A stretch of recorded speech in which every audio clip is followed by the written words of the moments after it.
अस्सलामुअलैकुम, मैं हूँ शिवाली उस्मान। आप देख रहे हैं मेरे यूट्यूब चैनल कैपिटल व्यूज। मेरे साथ मौजूद हैं हम व्यूज के ब्यूरो चीफ साहब हैं इब्राहिम राजा। सर कैसे हैं आप?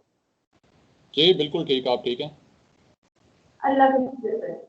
सर ऐसी खबरें आ रही हैं कि बीबीसी जो है वो शरीफ खानदान के खिलाफ कोई करप्शन के हवाले से डॉक्यूमेंट्री तैयार कर रहा है। उन्होंने नवाज शरीफ साहब को भी अप्रोच किया है कि आप वो उनको इंटरव्यू दें, और इससे पहले जब इसहाक डार का इंटरव्यू हुआ हार्ट टॉक में, तो वो भी इसहाक डार के लिए नहीं बल्कि नवाज शरीफ के लिए था।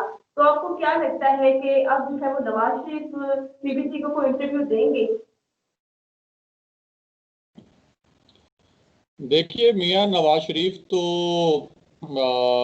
कोई ज़्यादा इस बात के कायल नहीं है कि वो इंटरव्यूज़ दें।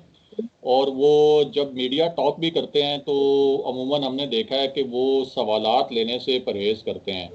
और बीबीसी जैसे इदारे को अगर मियां नवाज शरीफ कोई इंटरव्यू देने का फ़ैसला करते हैं तो वो उनके लिए मज़ीद मुश्किलात ही खड़ी करेगा। जैसे इससे पहले हसन नवाज का एक इंटरव्यू हुआ था बीबीसी के प्रोग्राम में ही, और उसमें हसन नवाज जो हैं वो लंदन फ्लैट्स के मुतल्लिक ये कहते पाए गए कि ये लंदन फ्लैट्स तो जो हैं वो किराए पर हैं और इनका सेमाई जो है हमें क्वार्टरली इसका किराया देना पड़ता है। और फिर उसी वजह से एक बहुत बड़ी कंट्रोवर्सी उनके लिए खड़ी हो गई थी नून लीग के लिए, जिसको संभालना उनके लिए मुश्किल हो गया था। और बाद में हुसैन नवाज को ये तस्लीम करना पड़ा था कि ये जो फ्लैट्स हैं लंदन फ्लैट्स, ये ऑफ शोर कंपनीज जो शरीफ ख़ानदान की हैं उन्हीं की मलकियत हैं। तो मियां नवाज शरीफ तो किसी भी सूरत जो है वो बीबीसी को इंटरव्यू नहीं देंगे। इससे पहले इसहाक डार ने जो ज़ाहिर है कि इंटरव्यू दिया उससे भी नून लीग के लिए और शरीफ ख़ानदान के लिए मुश्किलात ही खड़ी हुई। तो इस सूरत हाल में मुझे नहीं लगता कि मियां नवाज शरीफ इस किस्म का कोई सियासी स्टंट करने का कोई इरादा रखते हैं। ऐसी भी खबरें आ रही है कि नवाज शरीफ साहब और इसहाक डार जो है वो बरतानिया की कोशिश जो है वो हासिल करने के लिए पाकिस्तान का जो वहाँ से आगे फरार किया बरतानिया की शहरियत हासिल करने का उनका तो मुल्क इतना शहरी दे सकता है। आप प्लीज़ अपना सवाल दोहराइएगा, मैं आपको सुन नहीं सका सही। सर ऐसी खबरें आ रही है कि नवाज शरीफ ने जो है वो बरतानिया में शहरियत हासिल करने के लिए जो एप्लीकेशन दी हुई है, और इसहाक डार के साथ इस काम में शरीक है। तो क्या एक ऐसा इंसान जिसे एक मुल्क से मुस्लिम ठहराया गया हो और जमानत पर जो है वो ना हो, उसको कोई दूसरा मुल्क दे सकता है? देखें, इसहाक डार ने तो खुद को बरतानिया में स्टेटलेस डिक्लेयर किया हुआ है। उनके पास एक सफारती जिसको डिप्लोमेटिक पासपोर्ट कहते हैं, ब्लू पासपोर्ट, उनके पास वो पासपोर्ट था।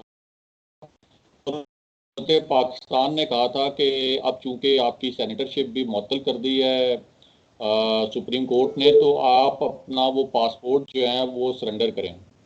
लेकिन उन्होंने वो पासपोर्ट जो है वो सरेंडर नहीं किया था, जिसके बाद उनका पासपोर्ट कैंसिल कर दिया गया था।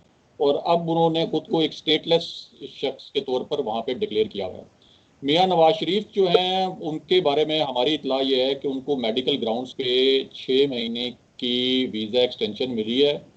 18 नवंबर को उनका वीज़ा जो है वो ख़त्म हो गया था, उसकी मियाद ख़त्म हो गई थी। और फेब 2021 यानी फरवरी 2021 में उनका जो पाकिस्तानी पासपोर्ट है उसकी मियाद भी ख़त्म हो रही है।